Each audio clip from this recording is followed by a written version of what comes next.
to Strange News with Rich and Kat. I'm Rich. And I'm Kat. We're going to cover some headlines from the first week of from the month of January, and then share with you some interesting places around the world.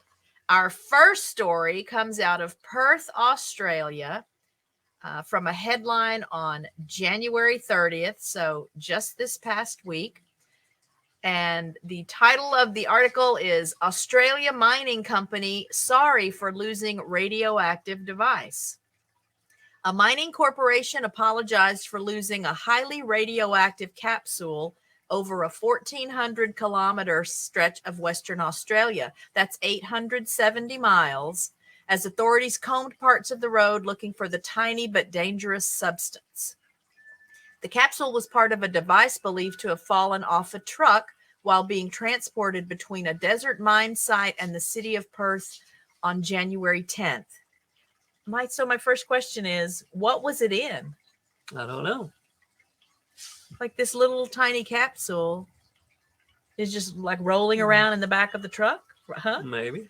The truck transporting the capsule arrived at a Perth depot on January 16th. Emergency services were notified of the missing capsule on January 25th.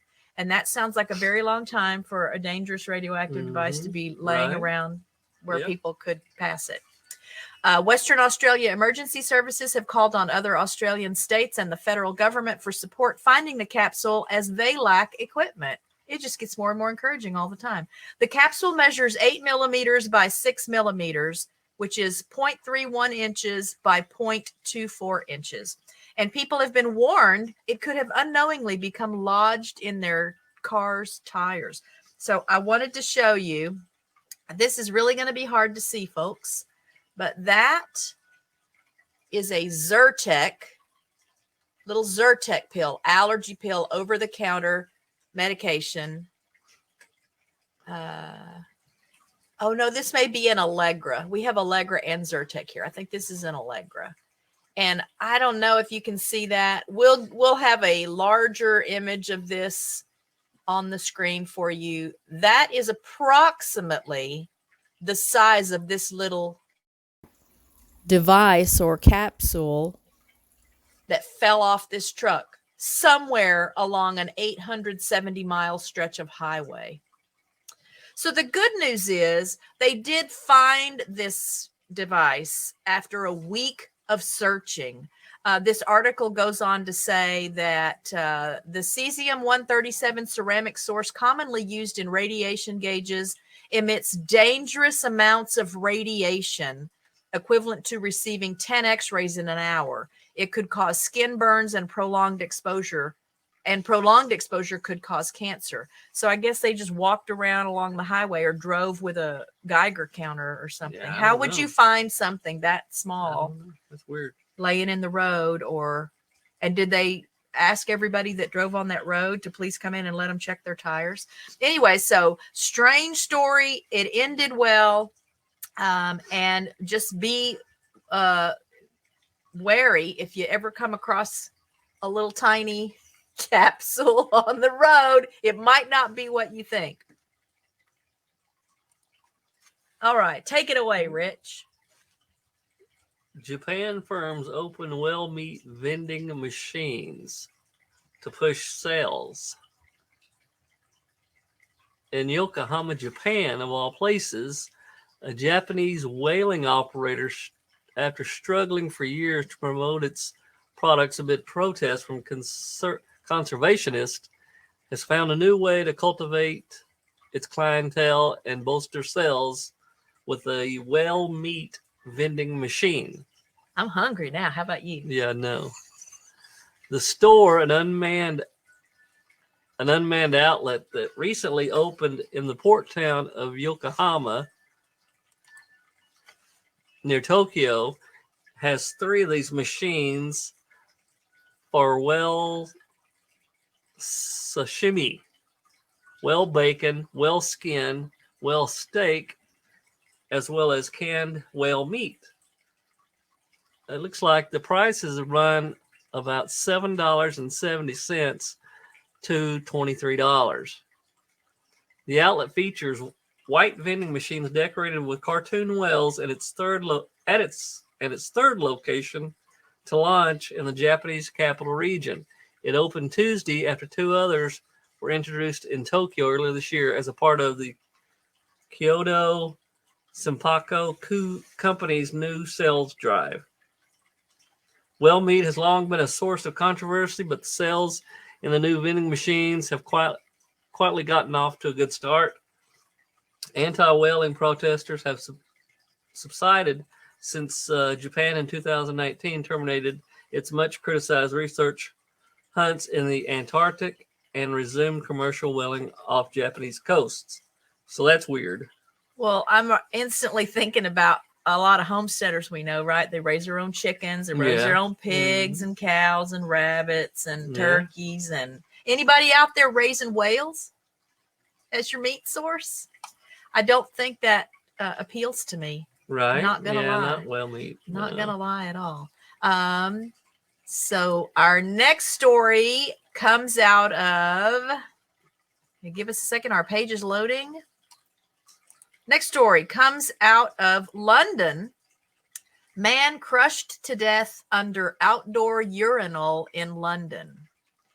A pop-up urinal crushed a man to death in London's Theatre District Friday, police said. Firefighters used a winch to free the man after he became trapped under a hydraulic urinal at Cambridge Circus. There's a little bit of irony there. A busy intersection in the city's West End. The Metropolitan Police Force said the man is thought to have sustained crush injuries while working on a telescopic urinal. Oh, he wasn't like going to the bathroom. He was I was imagining this guy's like using the bathroom.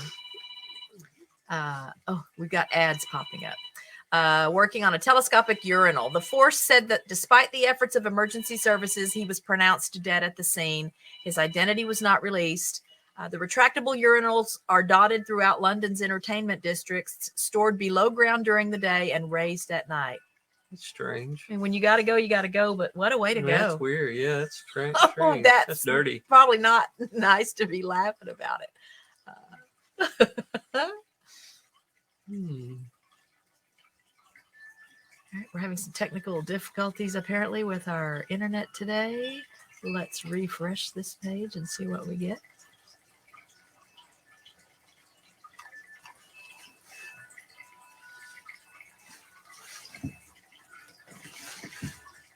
January 24th, so a couple of weeks ago, the results were released in a girl's request for DNA evidence of Santa out of Cumberland, Rhode Island. The Rhode Island Department of Health says it was not able to definitely confirm or refute the presence of Santa in a young girl's home after she reported to have a partially eaten cookie and a couple of gnawed-on carrots. Let's see. They were tested for DNA to see if Santa Claus was real. The department tweeted on Monday that we all agree that something magical may be at play. The department said it found no complete matches to anyone in the combined DNA index system, but said there was a partial match to a 1947 case centered around 34th Street in New York City, referring to the movie Miracle on 34th Street. It said it would need more DNA samples from other known Santa encounters to make a definite match. The good news is the lab did find the presence of DNA closely matching Rangifer tarandus, known as reindeer, when testing the carrots, the department said. The girl, a Cumberland resident, had sent the cookie and carrot sticks to the town's police to ask if they could be tested for DNA. The chief said on Friday, Benson forwarded the evidence to the state's Department of Health and Forensic Sciences unit for analysis. Well, that's weird. Yeah. If you want to know if Santa is real. So save those cookies, y'all. When you put your cookies out, don't get rid of them. If you put cookies out. We'll start putting cookies out. Or carrots. Be a part of this project to figure out. Who puts carrots out? For the reindeer. Oh, okay. That's why they found the reindeer DNA on the carrot. All right. And our final news story before we share some strange places around the world. Masters invitation goes to the wrong Scott Stallings. I don't keep up with golf, so I don't know this name, but apparently there is a golfer named Scott Stallings. This is dated January 2nd. It's an Associated Press article from Kapalua, Hawaii. Scott Stallings received an invitation to the Masters, and the Georgia resident most likely will be there as a guest of the PGA Tour player by the same name for whom the coveted invitation was intended. Stallings, who qualified for the Masters by reaching the Tour Championship last year, didn't realize what had happened until the other Scott Stallings sent him a series of messages on Instagram alerting him to the mail mix-up. Huh. So why can't I accidentally? There got to be other people with my name, right? I don't know. Why am I not getting invitations to prestigious events accidentally? Hi, Scott. My name is Scott Stallings as well, and I'm from Georgia. My wife's name is Jennifer, too, the man wrote. Well, no, I understand the mix-up now, right? Scott and Jennifer. Just, yeah. Well, that must be him. I received a FedEx today from the Masters inviting me to play in the Masters tournament April 6th to 9th, 2023. I'm 100% sure this is not for me. Invitations were sent to eligible players the week before Christmas when club chairman Fred Ridley announced the criteria would be unchanged from the previous year. Stallings said he checked his mail every day and began to wonder where his was. Honestly, I thought my wife had it and was doing something for Christmas, Stallings said Monday at the Century Tournament of Champions. But then nothing came, and we left 2 days after Christmas. I didn't even think about it. And then Instagram solved the mystery of the two Stallings, one of them from St. Simon's Island, Georgia, the other a three-time PGA Tour winner from Knoxville, Tennessee, who is going to the Masters for the third time. Let's see. He still hasn't seen the actual invitation. Just saw a picture of it from the other Scott Stallings with his wife with the same name as mine, Stallings said with a laugh. Stallings said he previously had a sports management company that had an office in St. Simon's Island. The other man's condo is next to the office building, and Stallings can only assume the delivery person figured that's where the invitation belonged. The guy said, I saw my name and never considered it, but I opened it up and this is not for me, Stallings said. He sent me a bunch of messages saying, this is not fake, I promise I have it. Stallings was runner-up in the BMW Championship during the FedEx Cup playoffs that enabled him to finish in the top 30 for the Tour Championship, which comes with a spot in the Masters. Turns out the other Scott Stallings can plan on a trip to Augusta National, too. We're going to give him some practice round tickets and take him to dinner on Monday night for doing the right thing, Stallings said. Well, that's good. Yeah, there's a happy ending there. There's a happy ending there. So now we're going to talk about some strange farms. Again, I know we have a lot of homesteaders that visit our channel, and we thank you for visiting our channel, but we thought it might be fun to share with you the kinds of things that other farms raise and grow and have on their property. And the first one is the Queen Saovabha Memorial Institute in Bangkok, which is a snake farm. It's a popular tourist site and an important farm. The animals they produce are less cuddly than cows, but they can still be milked. They farm, that's weird sounding. Weird. I mean, I know what that means, but it still sounds weird. They farm venomous snakes and extract their venom to produce cures for snake bites and perform research. The anti-venoms made here are vital to curing people who get bitten by snakes, using their thousands of venomous snakes and a steady hand. Using their thousands of venomous snakes and a steady hand, the researchers at the snake farm force their reptiles to bite onto jars. As the venom drips from their fangs, it is collected and used to make the anti-venom. Those who want to see how this works can pay a small fee to watch a deadly snake being milked. You want to do that on our next vacation? Yeah, no. Yeah. Other snake farms exist around the world, and it turns out snakes are unexpectedly good domestic animals. As long as they're fed and kept warm, they are quite happy hanging out in drawers until they're milked. That's different. That's different. And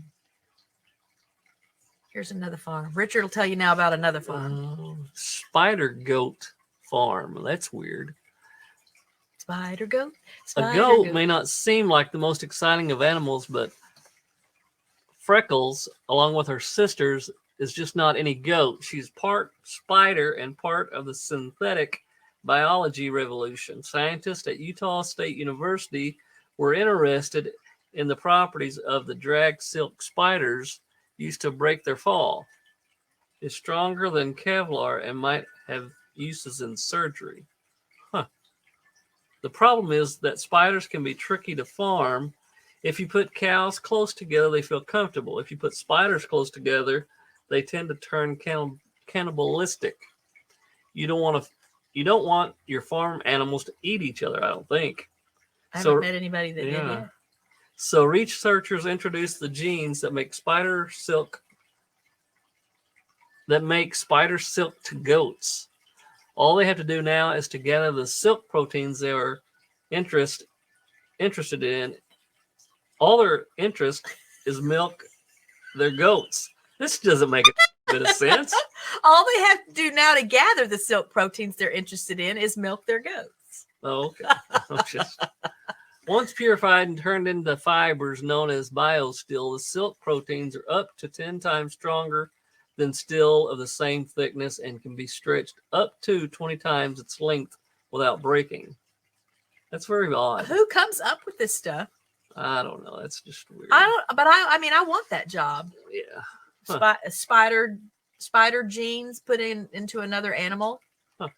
And then we have another milk related farm. This is a moose farm in Russia at the Ivan Susanin Sanatorium. Moose milk is pretty extraordinary stuff. It has more essential amino acids than cow's milk. It also has double the amount of fat and is slightly pine scented. The problem is that moose are big, heavy, and pretty wild. At the Ivan Susanin Sanatorium in Russia, the milk from moose is regularly used to treat a range of illnesses. The moose that produce the milk are not kept on the farm, but range around the local forests until they return to the farm to give birth. It is then that the farmers perform the slightly risky job of milking the moose. To ensure that their moose do not wander off completely, they are fitted with radio trackers. The farm doesn't actually make much money from its milk, despite its reputed health benefits. Because of the limited amounts of milk that are produced, only once per year, the farm makes most of its money from the tourists who come to see the moose. That's weird. All right. Let's see. This one is about the Pope's farm. Castel Gandolfo was bought in the 16th century as a summer residence for the Pope, as well as a holiday home for the head of the Catholic Church. Castle Gandolfo also features 62 acres of farmland that produced crops exclusively for these of the Vatican. Or it did until Pope Francis took it over. He has not stayed overnight there and has opened it up to visitors in a way that has never been seen before. Tourists can even get there on a train from Vatican City.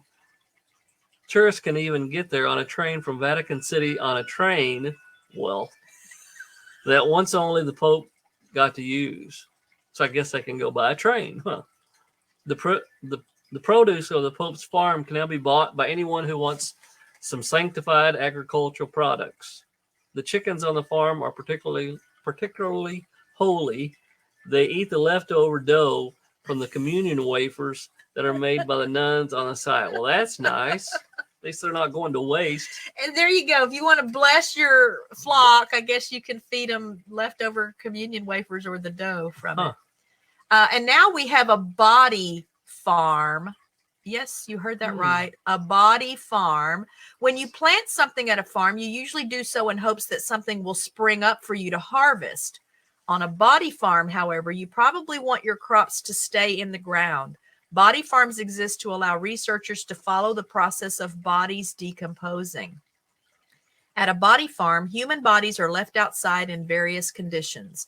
Researchers then monitor the state of the bodies. By creating a timeline of decomposition, it helps police to figure out how long a body has been outside.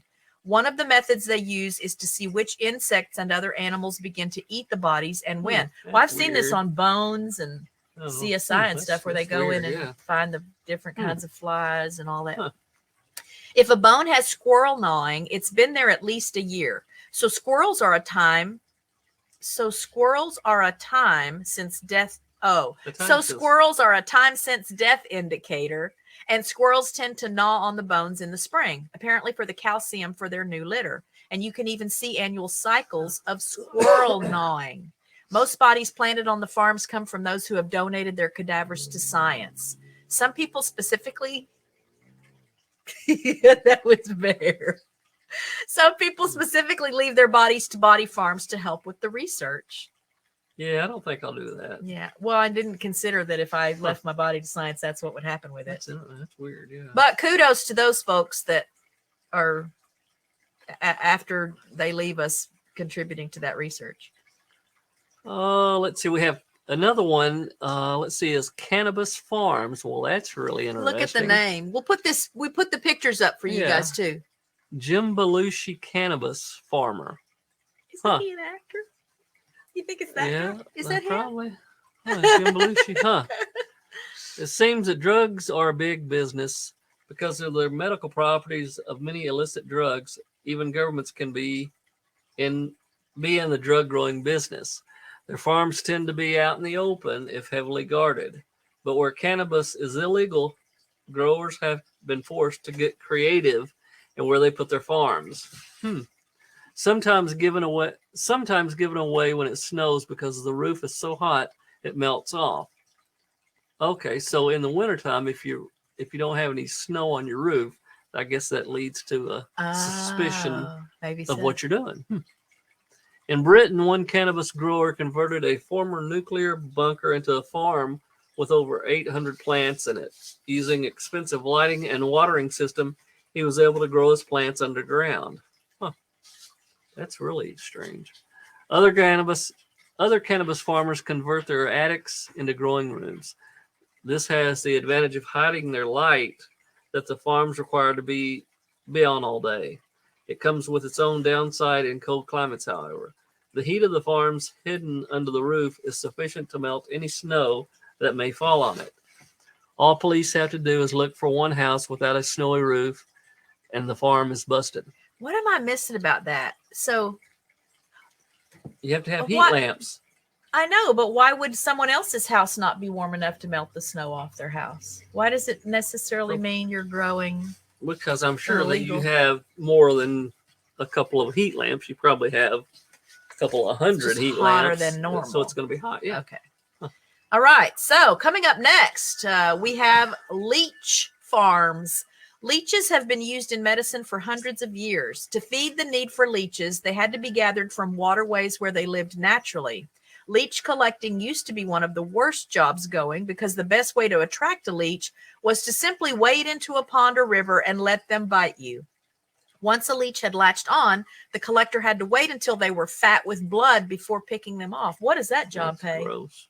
What does that job pay? What qualifications do you have to get that job? I'm not interested in employment there. Today, leeches still have their uses in medicine, even if the once popular practice of bloodletting has thankfully died out as a cure-all. Because they feast on blood, leeches produce a powerful anticoagulant to keep the blood flowing. Attaching leeches after surgery helps blood reach the site of injuries. Luckily, we have figured out ways to farm them. To breed leeches, farmers now use sausage casings filled with sheep blood. The leeches bite this instead of the farmer once every 6 months. Once grown to full size, they're packaged and sent out to hospitals for a snack new career in medicine. And then our last strange farm. Bird nests. Soups are pretty easy meals to make and benefit from the fact you can throw almost any ingredient you happen to have on hand in them. That hasn't stopped people looking for extra rare foods to add to their soups. Bird nest soup is a delicacy made almost entirely from the spit that swift-lit birds use to create their nests. When the nests are dissolved in a soup, they produce a gloopy texture that is particularly sought after. The problem is that the birds create their nest in hard-to-reach places. Traditionally, those who collect the nest clambered up bamboo poles to cut the nest down. The difficulty and danger of this has made the dried bird nest among the most expensive animal food products in the world. So if you want a bird nest soup, it's going to cost you a lot. Collecting swiftlet nests has caused populations of the birds to fall. You think? Did that even need to be put in the article? One way of reducing the impact is to build swiftlet farms. In Indonesia, these are often large concrete structures resembling houses with plenty of space inside for the nest to be built on. Instead of destroying the nest before chicks have hatched, the farmers wait until the breeding season is over, which helps to keep the swiftlet population up. Still, despite now being a farmable commodity, bird nest soup is still expensive, you think? Or expensive for a dish of bird saliva. So which would you rather do, though, the leech farming or the bird nest gathering? I don't know. So keep your eyes on the news, guys. There's always fun and interesting and weird stuff out there. Thanks for being with us today. We'll see you in the next episode. Love to all from RichKatRanch. Bye.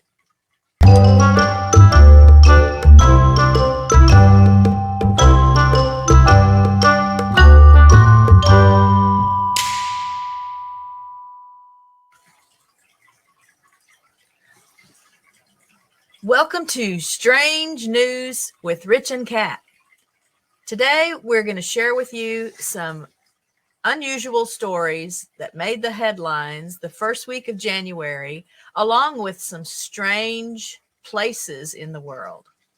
Our first story of the day. Oh, I forgot to get that little thing. I want to get that little pill. We'll leave that running because I can edit it out. Oh, but we should say with Rich and Kat, and you'll say, I'm Rich, and I'll say I'm Kat. Okay.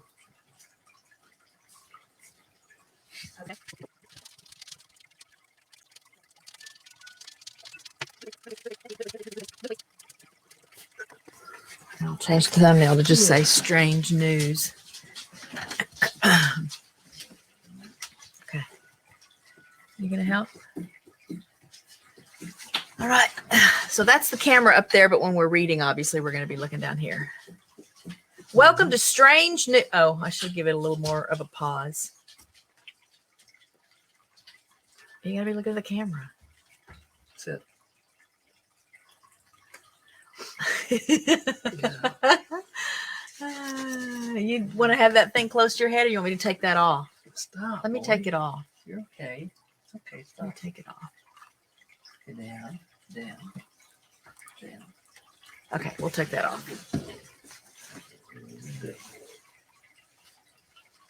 I still feel like we should be the same height. You can't have your arms folded when you're making a video. Why can't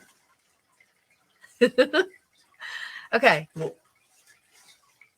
Welcome to Strange News with Rich and Kat. I'm Kat. We're going to start over.